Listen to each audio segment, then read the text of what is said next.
Olá, Luiz Felipe aqui.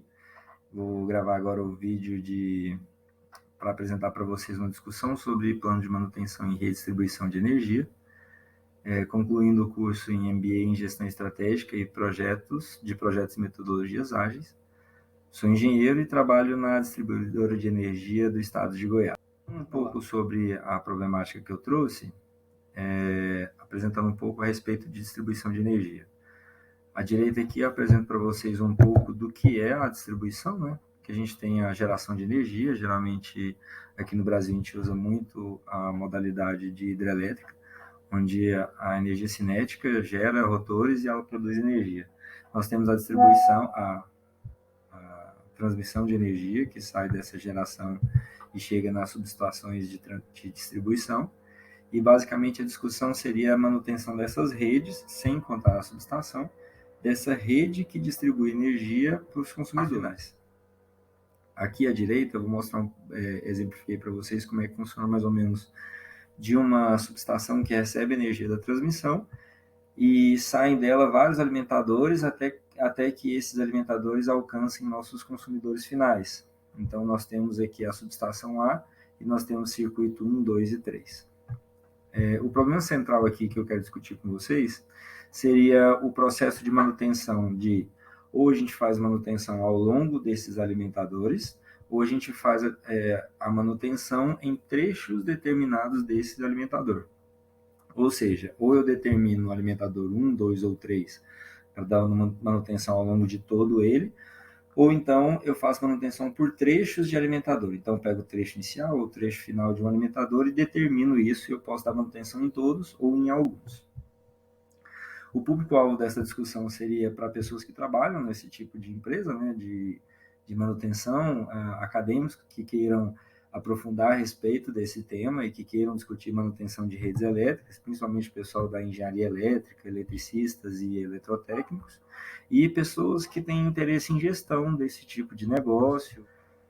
A proposta de solução aqui para esse problema é justamente o direcionamento por alimentador. Quando é feita a manutenção por alimentador, existe uma série de oportunidades que nos alcançam. Por exemplo, o primeiro problema que eu apresentei para vocês de banco de dados, ele é um problema que é meio que excluso.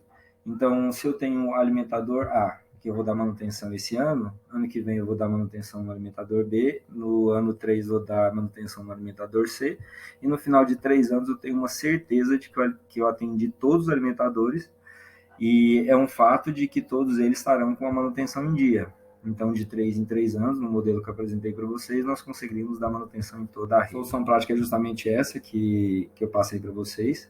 E os principais aspectos que a gente tem é a praticidade no controle, o direcionamento de recursos emergenciais, ou seja, se eu der manutenção no alimentador 1 e 2, eu tenho uma certa garantia de que eles não darão problema.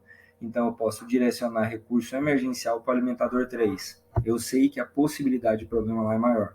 Então, não estou dizendo que não vai acontecer problema no alimentador 3, apesar de por não ter feito a manutenção, mas a probabilidade é mais alta e, portanto, as equipes estarão de prontidão próximas.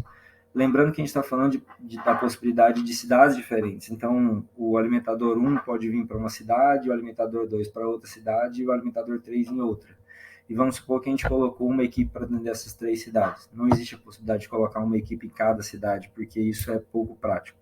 A gente consegue direcionar a operação para um lugar mais inteligente, para aqueles lugares onde tem uma alta possibilidade de emergência, né?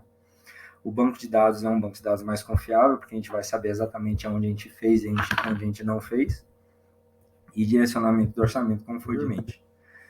O que eu concluo aqui com essa apresentação para vocês é em relação a essa disparidade que tem dos dois modelos. Ou eu pego partes desse alimentador e existe uma grande quantidade de incerteza, o processo é mais difícil, a tomada de decisão é mais complexa, o banco de dados é mais robusto para fazer essa tomada de decisão. Muitas das vezes exige uma computação anterior que é complexa de fazer e por vezes necessária, e numa outro viés a gente pode dar manutenção no alimentador todo, onde a gente vai ter uma assertividade melhor de orçamento, uma disposição de equipes mais pronta, vai ter um emergencial mais preparado e mais direcionado para onde é produtivo.